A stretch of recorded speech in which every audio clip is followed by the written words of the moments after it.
Hello everyone, I'm Pacific the Casual Gamer and welcome back to another video.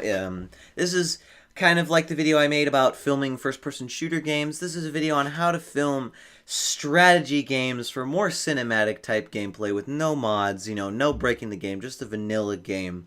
And strategy games can get kind of difficult because you have two types of strategy layouts, but there's one in particular, which is that the bottom of the screen has a bunch of stuff that's not even the gameplay, right? And sometimes the second form of strategy gameplay is that there's a bunch of health bars or names or icons on the screen, stuff like that. Both of those are going to be really challenging to move around, but I'm here to tell you that it's not all bad. You can do it.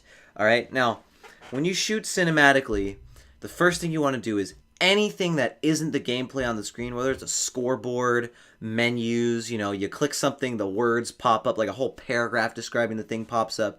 Turn everything off, all right?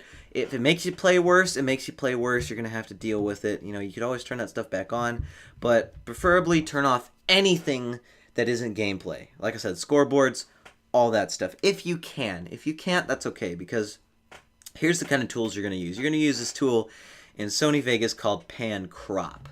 Now, filming your gameplay after you get rid of all the stuff on the screen, filming it is just, you're going to just have to play the game, okay? That's all you got to do. But when you get to the editing room is where the magic happens. Now, when you use Pan Crop, you can do something which is create the black bars that you usually find in movies, right?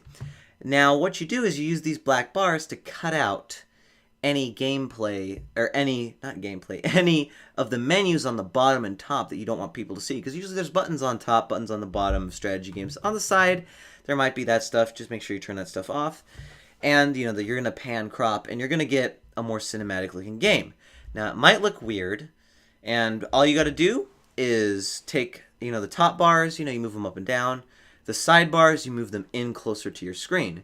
And that zooms in your picture. Now, if you really want your picture to look really nice because you're filming a cinematic, make sure if you record your gameplay, you zoom in all the way. Just if you want a kind of a super close-up cinematic for your strategy game, you're going to have to zoom in all the way, which sucks for strategy gamers. You guys know how bad that sucks.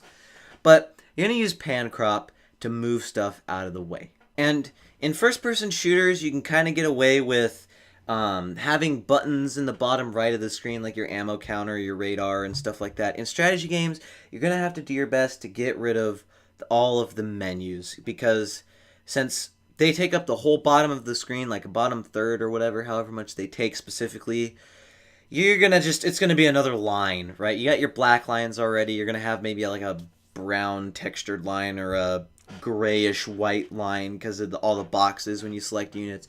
You're just going to have to zoom in as much as possible and get rid of that stuff, because unfortunately that just does not look good. Now, what can happen is that you're zoomed in onto your game too much, right? That's a problem. I get that. There's a way around this, and that is the buttons on top, show them off. Right, the buttons on top are way less detrimental than the buttons on the bottom, because all the stuff on the bottom of your screen really gets in the way of gameplay. It really gets in the way of cinematics. On top, though, if you play your game in a high resolution, the words are going to still be readable. It's going to look kind of normal, maybe zoomed in enough. But that can alleviate, zooming in really close or having really thick black lines, because thick black lines are not good looking at all. They look like, just like you're looking at a game through a strip of paper that got cut in half. It's horrible. Also, if you're recording, and you can, try to make it so your mouse doesn't appear on screen in the strategy game. Or get all your clicking done ahead of time in the bottom left minimap. That's going to really help, because in the minimap, in the bottom left, wherever your minimap is, do as many actions on that as you can, because your mouse isn't going to show up if it's on the minimap, because the minimap's going to be cut out of the gameplay, your cinematic shooting. And that's a trick around it if you have to show the mouse. If you can't show the mouse, make sure the mouse doesn't appear. Now, the problem is you're going to have a bunch of boxes if you're like me and you can't use hotkeys. You're going to draw a bunch of boxes. In that case, try to get your hotkeys down. Get your control 1, 2, 3, all that stuff.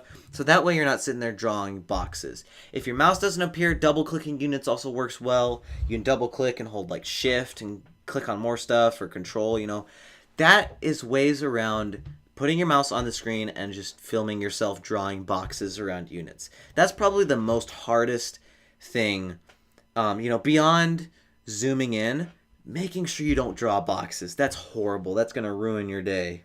And using hotkeys, especially if you're building stuff and your menus don't pop up on the screen. Maybe you want to film yourself building a house. Just go ahead and scroll down, move over the house. Hopefully the house's menu doesn't pop up in your screen, and it should tell you, that your button for house is like E or H or J or whatever button it is. That way you got some little extra B-roll of your unit standing there breathing in case you want to use that footage. Next off is if you're filming cinematic for strategy games, don't use the minimap to click around. Scroll around, pushing the sides of the screen so that you scroll around. That is the only way to film cinematically, because if you're watching it and you just are clicking around everywhere on the minimap like you should be if you're trying to win a game in strategy games, or double tapping 1, 2 just to teleport your screen to your units, it's not going to look good. You're going to have to scroll around, all right? It's just one of those things where it does not look good to click around if you're watching a cinematic type of gameplay. That's really it for my tips for you guys. I can't think of any more. I haven't tried any more. All the stuff like color grading, hues, transitions, I want you guys to figure out on your own, because if I tell you, I kind of use basic transitions, really. And they're stuff where you'll figure them out eventually. So that's it for this episode, guys. Thank you for watching these tips on how to film your strategy game cinematically. If you have any questions or comments, feel free to leave them in the comments section below. I'm Pacific the Casual Gamer. I suck just as bad as you do at video games, and I will see you in the next episode, stream, or vlog of whatever I decide to make.